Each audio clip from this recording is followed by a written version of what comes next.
Breaking news చూస్తున్నారు. Megastar చిరంజీవికి సంబంధించిన బిగ్ బ్రేకింగ్ న్యూస్. మరి ముఖ్యంగా నిన్న ఆయన చేసిన వ్యాఖ్యలు కామెంట్లు ప్రస్తుతం పెను దుమారాన్ని రేగుతున్నాయి. మరి ముఖ్యంగా ఆడవాళ్ళని కించపరుస్తూ ఆయన వ్యాఖ్యలు చేశారంటూ ఇప్పుడు మహిళా సమాజం, మహిళా సంఘాలు పెద్ద ఎత్తున విమర్శలు గుప్పిస్తున్నాయి. ఇప్పుడు జాతీయ వ్యాప్తంగా సంచలనంగా మారింది.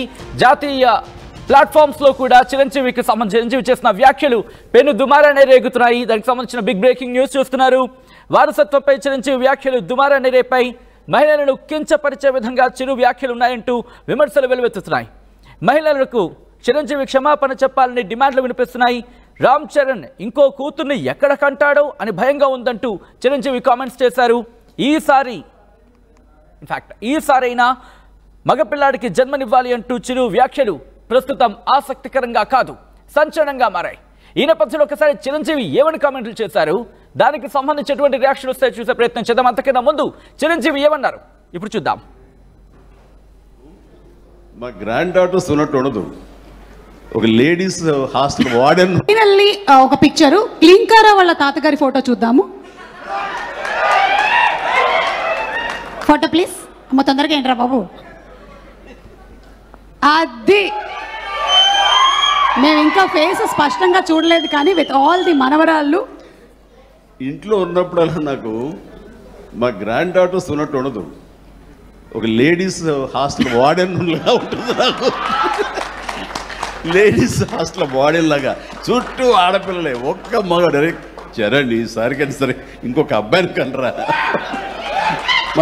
మన లెగసీ కంటిన్యూ అవ్వాలరా అని కోరిక. తనకి అసలు ఈ ముద్దు ఈ అమ్మాయి అంటేనే మళ్ళీ ఇంకో అమ్మాయిని కంటాడేమో నా భయం. Lovely kids. Thank you so much Chiranjeevi garu. Thank you so much Brahmanandam garu. Finally ఒక పిక్చరు క్లీంకారా వాళ్ళ తాతగారి ఫోటో చూద్దాము. Photo please. అమ్మ తొందరగా ఏంట్రా బాబు. అది మేము ఇంకా ఫేస్ స్పష్టంగా చూడలేదు, కానీ విత్ ఆల్ ది మనవరాళ్ళు ఇంట్లో ఉన్నప్పుడల్లా నాకు మా గ్రాండ్ డాటర్స్ ఉన్నట్టు ఉండదు. ఒక లేడీస్ హాస్టల్ వార్డెన్ లాగా ఉంటుంది నాకు. లేడీస్ హాస్టల్ వార్డెన్ లాగా చుట్టూ ఆడపిల్లలే, ఒక్క మగ చరణ్ ఈసారికి సరే ఇంకొక అబ్బాయిని కనరా, మన లెగసీ కంటిన్యూ అవ్వాలరా అని కోరిక. తనకి అసలు ఈ ముద్దు ఈ అమ్మాయి అంటేనే మళ్ళీ ఇంకో అమ్మాయిని కంటాడేమో నా భయం. Lovely kids. Thank you so much Chiranjeevi garu. Thank you so much. Right, అది చిరంజీవి చేసిన వ్యాఖ్యలు ప్రస్తుతం జాతీయ స్థాయిలో దేశవ్యాప్తంగా సంచలనంగా మారాయి. ఇంకో అమ్మాయిని ఎక్కడ కంటాడో భయం అంటూ ఆయన చేసిన వ్యాఖ్యలు. మహిళలంటే అంత చిన్న చూప, మహిళలంటే అంత చులకన అంటూ కూడా ప్రస్తుతం మహిళా సమాజం, మహిళలు ఈ అంశానికి సంబంధించి పెద్ద ఎత్తున విమర్శలు గుప్పిస్తున్న పరిస్థితి. సోషల్ మీడియా ప్లాట్ఫామ్స్ లో పెద్ద ఎత్తున చర్చ జరుగుతోంది. ఈ అంశానికి సంబంధించి మనతో పాటు మాట్లాడేందుకు POW సంధ్య కూడా మనకి ఫోన్లో అందుబాటులోకి వచ్చారు. సంధ్య గారు, గుడ్ మార్నింగ్ అండి. గుడ్ మార్నింగ్ అండి. సంధ్య గారు, చిరంజీవి చేసిన వ్యాఖ్యల్ని ఎలా చూస్తారు? ఆ స్థాయి గుర్తింపు ఉన్న ఒక సెలబ్రిటీ మెగాస్టార్, ఆయన బుద్ధులు కూడా చాలా మెగా ఉండాలి, కానీ అంత సంకుచితంగా ఉండడం చాలా బాధాకరం అండి. ఎందుకంటే అసలు ఇవాళ PNDT టెస్ట్లు అంటే ప్రీనేటల్ డిటెన్షన్ టెస్ట్,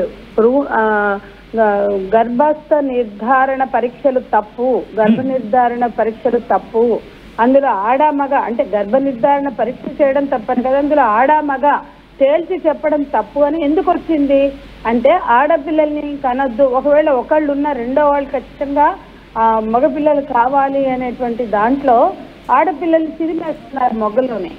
అట్లా భ్రూణ హత్యలు పెరుగుతున్నాయి, స్త్రీ జనాభా తగ్గుతుంది. అనేక దుష్పరిణామాల తర్వాత ఒక సమాజంలో పెరుగుతున్న వివక్షని తొలగించాలి. ఆడ శిశువుల పట్ల ఉండేటువంటి వివక్ష కానీ అసమానత కానీ అది పోవాలని చెప్పి ఇన్ని చట్టాలు వచ్చాయి. PNDT టెస్ట్ ఎందుకు తప్పని చెప్పాం, భ్రూణ హత్యలు ఎందుకు తప్పని చెప్పాం అంటే, లింగ నిర్ధారణ ఎందుకు తప్పని చెప్పాము, అది వీళ్ళకి అర్థం కాదా, వీళ్ళకి తెలియదా, వీళ్ళకి చైతన్యం ఉండదా? ఆ స్థాయి అంత ఎక్స్పోజర్ ఉన్నటువంటి వ్యక్తి, ఒక సెలబ్రిటీగా ఉన్న వ్యక్తి అలా మాట్లాడాడంటే, సమాజంలో మాకు రోజు వచ్చేటువంటి కేసుల్లో స్త్రీలు చాలా మంది మళ్ళీ ఆడపిల్ల పుట్టిందని నా భర్త వేధిస్తున్నాడు, నా అత్తమామలు వేధిస్తున్నారు, అని ఎంతో మంది వచ్చి ఏడుస్తుంటే బాధపడుతుంటే వీళ్ళకి ఇంకేమైనా సమస్య ఉందా? ఆడపిల్ల పుడితే మరి ఈ రోజుల్లో కూడా బాధపడుతున్నారా? ఈ రోజుల్లో కూడా హింసిస్తున్నారా? ఆడపిల్ల పుట్టలేదు కాబట్టి నన్ను సరిగ్గా చూడట్లా, మా తోడుకోడలికి మగపిల్లాడు పుట్టాడు కాబట్టి గౌరవంగా చూస్తున్నారు, ఇలాంటివన్నీ స్త్రీలు మాకు చెప్తుంటే ఒక్కోసారి మేమే నమ్మలేము. ఎందుకంటే ఇంకా ఈ రోజుల్లో ఇంత ఎక్స్పోజర్ తర్వాత, ఇంత క్యాంపెయిన్స్ తర్వాత, అవేర్నెస్ తీసుకొచ్చాక కూడా ఇంకా అంటే మీరు అన్నట్టుగా సంధ్య గారు, అంటే గ్రామ స్థాయిలోనే అవేర్నెస్ కాదు, ఇప్పుడు ఇన్ఫాక్ట్ చదువుకున్న వాళ్ళకి ఇంకా అవేర్నెస్ కల్పించాల్సిన అవసరం కనిపిస్తుంది అనుకోవాలా ఈ రోజు చిరంజీవి వ్యాఖ్యలు చూసిన తర్వాత? కరెక్ట్ గా ఆ పాయింటే చెప్తున్నానండి. మేమే నమ్మలేని స్థితిలో వాళ్ళని పిలిచి ఎందుకు ఇలా మాట్లాడారు అని అడిగినప్పుడు వారసుడు ఉండాలి కాబట్టి మేము మాట్లాడామని చెప్తే, మరి నువ్వు వై క్రోమోజోమ్ ఎందుకు ఇవ్వలేదు? నీ భార్యకు ఉండేది ఎక్స్ మాత్రమే, నువ్వు ఎక్స్ ఇస్తే ఆడపిల్ల పుడుతుంది, నువ్వు వై ఇస్తే మగపిల్లాడు పుట్టాడు, నువ్వు ఆమెను ఎట్లా బ్లేమ్ చేస్తావు? నువ్వు వై క్రోమోజోమ్ ఇవ్వాల్సింది అని మేము భర్తల్ని అత్తమామల్ని కూర్చోబెట్టి ఎన్నోసార్లు చూస్తాం. అల్టిమేట్ గా ఇది సైన్స్ అండి. మీరు ఎన్ని తలకిందులు తపస్సులు చేసినా, తలకిందులు నడిచినా, ఆడపిల్లలు అసలు పిల్లలు పుట్టడానికి, ఆడ మగ నిర్ధారణ జరగడానికి అది సైన్స్ మాత్రమే. ఇవన్నీ పక్కన పెట్టి మన బుర్రల్లో వారసుడు, మగపిల్లాడు పుడితేనే వారసుడు, ఆడపిల్లలు ఎందుకు వారసులు కారు? నీ నట వారసత్వానికి, నీ ఆస్తుల వారసత్వానికి మగపిల్లలు కావాలి అనేటువంటి భావజాలాన్ని మీరే ఎక్స్ప్రెస్ చేసి, ఈ స్థాయి స్టార్లే, మెగాస్టార్లే ఎక్స్ప్రెస్ చేస్తే సమాజంలో ఉన్నటువంటి ఈ అసమానత దృష్టి ఎట్లా పోతుందండి? ఇవాళ మామూలు వాళ్ళు మాట్లాడుతున్నారు, ఎడ్యుకేటెడ్స్ మాట్లాడుతున్నారు, ఇటువంటి సెలబ్రిటీలు కూడా అంటే సినిమా ఇండస్ట్రీకి సంబంధించి మాట్లాడుకున్నప్పుడు సంధ్య గారు, కేవలం మగపిల్లలు లేకపోతే మగవాళ్ళు మాత్రమే వారసులుగా కంటిన్యూ అవుతారు. ఎందుకంటే కళ్ళ ముందే ఎగ్జాంపుల్స్ ఉన్నాయి. శ్రీదేవి లాంటి హీరోయిన్లకు సంబంధించి వాళ్ళ కుమార్తెలు వాళ్ళు కూడా ఇప్పుడు లెగసీని కంటిన్యూ చేస్తున్నారు. అలా ఎందుకు చూడకూడదు? వీళ్ళ కుటుంబంలో కూడా నాగేంద్ర కూతురు కొంతకాలం వచ్చింది, పాపం అమ్మాయిని వెనక్కి నెట్టారు. నేనేమంటున్నా అంటే అసలు వారసులు అనగానే మగపిల్లలు అనే వాళ్ళు నెత్తిన ఏదైతే పెట్టుకున్నారో వాళ్ళ బుర్రలో అది తీసేయాలి. ఇంకా ఇటువంటి వాళ్ళు బాహాటంగా దాన్ని సిగ్గు లేకుండా ప్రదర్శించడం అంటే అంతకన్నా అజ్ఞానం, అంతకన్నా మూర్ఖ ప్రదర్శన మరొకటి లేదు. ఇలా తమ్ముడేమో గుడి మెట్లు కడుగుతుంటాడు, ఈయనేమో భయం వేస్తుంది నాకు మళ్ళీ మగపిల్లాడిని కంటారే, సార్ మళ్ళీ ఆడపిల్ల పుడుతుందేమో అని అంత నిస్సిగ్గుగా బాహాటంగా పబ్లిక్ వేదికల మీద మాట్లాడుతున్నారంటే ఏం మెసేజ్ వెళ్తుందంటే, అంత పెద్ద ఆయనే అన్నాడు మేము అనడం తప్పు కాదు కదా అని చాలా మంది అనుకునే ప్రమాదం ఉంది కదా. అంటే ఇంకా ఆడపిల్ల లేకపోతే మహిళ అంటే చులకన భావం ఇంకా నానాటికి దిగజారిపోతుంది అనుకోవాలా? బహుశా మాట అంటే నన్ను క్షమించాలి ఆ పదం ఉపయోగించినందుకు, ఎందుకంటే ఈరోజు జరిగిన పరిణామాలు చూస్తుంటే అలాంటి మాటలు ఇక్కడ ఉపయోగించాలేమో అనిపిస్తోంది. ఖచ్చితంగా అండి. స్త్రీల విలువ పెరగాల్సిన చోట ఎంతో ఎఫర్ట్స్ పెట్టి ఎన్నో ఉద్యమాలు, దశాబ్దాల ఉద్యమాలతో వచ్చింది ఆ PNDT చట్టం కూడా. భ్రూణ హత్యల్ని నిషేధించాలి, గర్భస్థ నిర్ధారణ పరీక్షల్ని నిషేధించాలి అనేది కూడా ఒట్టిగా రాలా, మహిళా ఉద్యమాలతో వచ్చింది. మీరు ఏం చెయ్యరు, సమాజం కోసం ఏం చెయ్యరు, సినిమాలు తీసుకుని సెలబ్రిటీలై కోట్లు దండుకుని మీకున్న అజ్ఞానం, మీకున్న మూర్ఖత్వం ప్రదర్శిస్తే ఎన్నో దశాబ్దాల పోరాటాలతో మేము తెచ్చిన చైతన్యాన్ని నాశనం చేసే హక్కు వీళ్ళకి ఎవరిచ్చారండి? స్త్రీ పురుష సమానత్వం రాజ్యాంగం ఇచ్చింది, దాన్ని అమలు చేయాల్సిన నైతిక బాధ్యత ప్రతి పౌరుడి మీద ఉంటుంది, చిరంజీవి మీద ఒక్కటి మీదే కాదు. ఆ బాధ్యతను కూడా వీళ్ళు విస్మరించి మాట్లాడుతున్నారు అంటే సినిమాల్లో మీరు నటించడం ద్వారా మీకు డబ్బులు వస్తున్నాయని మీరు ఏదో ఘనకార్యం చేస్తున్నట్టు ఫీల్ అవ్వడం కాదు. ఖచ్చితంగా సమాజం పట్ల మీ బాధ్యత ఏంటి, మీ జవాబుదారీ ఏంటి? కూల్ డ్రింక్స్ ప్రచారానికి వెళ్ళినప్పుడు దాన్ని మేము క్యాంపెయిన్ చేసాం.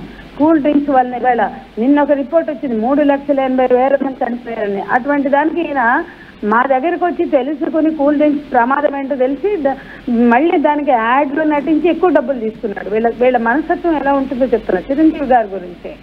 అంటే కూల్ డ్రింక్స్ లాంటివి ప్రమోట్ చేయొద్దు అని మేము చెప్తే దానికి ఆయన ఎక్కువ డబ్బులు డిమాండ్ చేసి మరీ యాక్ట్ చేశారు.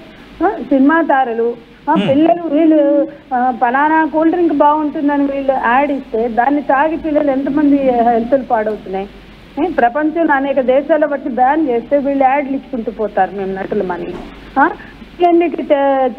దశాబ్దాల పోరాటంతో చట్టం తెస్తే నాకు భయం వేస్తుంది, మళ్ళీ ఆడపిల్ల పుడుతుందేమో, మీరు అంటే సంజయ్ గారు మీలాంటి వాళ్ళు ఇంతగా పోరాటం చేస్తున్నారు, మహిళలకు సంబంధించి మహిళా హక్కుల మీద పోరాటం చేస్తున్నారు, మహిళలకు ప్రాధాన్యత పెరగాలని పోరాటం చేస్తున్నారు. సో ఇప్పుడు కదా ఒక అడుగు ముందుకు వెళుతుంది అనుకునే సందర్భంలో మాజీ కేంద్ర మంత్రి at the same time megastar గా బిరుదు సంపాదించుకున్న చిరంజీవి లాంటి వాళ్ళు చేసే వ్యాఖ్యలు ఇలాంటి వాటికి అవరోధంగా మారుతాయా, లేకపోతే మీ ప్రయత్నాలను ఇంకా వెనక్కి లాగే ప్రయత్నం కింద భావించాలా ఇక్కడైతే? ఇవి ఖచ్చితంగా అవరోధం అండి. ఇవాళ భారతదేశంలో రాజ్యం వెళ్తుంది తిరోగమన భావజాలమే, వెనక్కి నడిపిస్తున్నారు. రాజ్యాంగం వద్దు, మనుధర్మం వద్దు అంటున్నారు. రాజ్యాంగంలో ఉండే సమానత్వాన్ని మేము గుర్తించం, గౌరవించం, మాకు మనుధర్మం కావాలంటున్నారు. ఆ మనుధర్మం కావాలనే వాళ్ళల్లో ఈయనుంటాడు, వీళ్ళ తమ్ముడు నాగేంద్ర బోధిస్తాడు, ఇంకో తమ్ముడు పవన్ కళ్యాణ్ మాట్లాడతాడు. మూర్ఖంగా ఈ మతాన్ని ముసుగులేసుకుని మతం అనే ముసుగును కప్పుకుని వీళ్ళు ప్రచారం చేస్తున్నారు. కానీ నిజంగా సమాజం పట్ల బాధ్యత ఎంత హిపోక్రాట్స్ అంటే వీళ్ళు, ఎంత ఆత్మవంచనండి.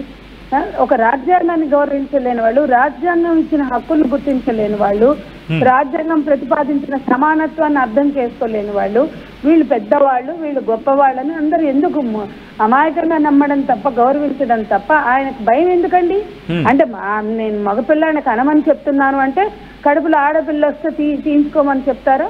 ఏం చెప్పదలుచుకున్నాడు ఆయన? మళ్ళీ కడుపులో ఆడపిల్ల పుడితే లేదా పడితే, ఆడపిల్ల పడితే తీయించుకోరా బాబు అని చెప్పడమేగా. దాని అర్థం డైరెక్ట్ గా చెప్పకపోవచ్చు. నేను మగపిల్లని పురుషాధిక్య భావజాలం ఇంకా వేళ్ళుణుకుపోయింది అనడానికి ఈరోజు ప్రతిరూపంగా భావించాలండి ఈరోజు. ఎందుకండి పురుషాధిపత్య భావజాలంతో మాట్లాడిన మాటలు కాకపోతే మీకు సందేహం ఎందుకు? ఇంకా ఖచ్చితంగా మీ నట వారసత్వానికైనా, మీ ఆస్తుల వారసత్వానికైనా ఆడపిల్లలైనా ఒకటే, మగపిల్లలైనా ఒకటే అని మాట్లాడవలసిన సందర్భంలో, మాట్లాడవలసిన నేపథ్యంలో అనవసరంగా ఎవరి ఫంక్షన్కో పోయి అక్కడ ఇట్లా వాగి రావడం, మీ సమాజం మీద మీ చెత్తనంతా గుమ్మరించడం, ఇది బాధ్యతారాహిత్యం, ఇది రాజ్యాంగ వ్యతిరేకం, ఇది తిరోగమన భావజాలం, ఇది ఖచ్చితంగా స్త్రీ పురుష సమానత్వాన్ని అంగీకరించకపోవడమని మేము చెప్పదలుచుకున్నాం. మీ కోరికలు ఉంటే అది లోపల కూడా పెట్టుకోకుండా బయట అన్నారు అంటే ఎంత అహంకారం. మీరు తప్పనుకోవట్లేదు, తప్పనుకుంటే ఆయన ఎలా మాట్లాడతాడు? కాబట్టి నేను మగవాడిని, నాకు కొడుకు పుట్టాడు, ఆయన నాకు వారసుడు అయ్యాడు, స్టార్ అయ్యాడు, మళ్ళీ ఆయనకి ఇంకో కొడుకు కావాలి, ఎదురు చూడాలి తెలుగు ప్రజలు. మళ్ళా రామచరణ్కి పుట్టే కొడుకు మళ్ళీ స్టార్ అయ్యే వరకు ఎదురు చూడాలి. పిల్లలుంటే మీ ఆస్తులకు వారసులు అవుతారు, ఆడైనా మగైనా. మీ నటనలకు వారసులు ఎందుకు కావాలంటున్నాం? మీకేమున్నాయా? ముక్కు మొక్కలు 36 ఆపరేషన్లు చేసుకుని జనాల మీద రుద్దడం కాకపోతే అసలు వీళ్ళ కొడుకులే ఎందుకు హీరోలు అవ్వాలి?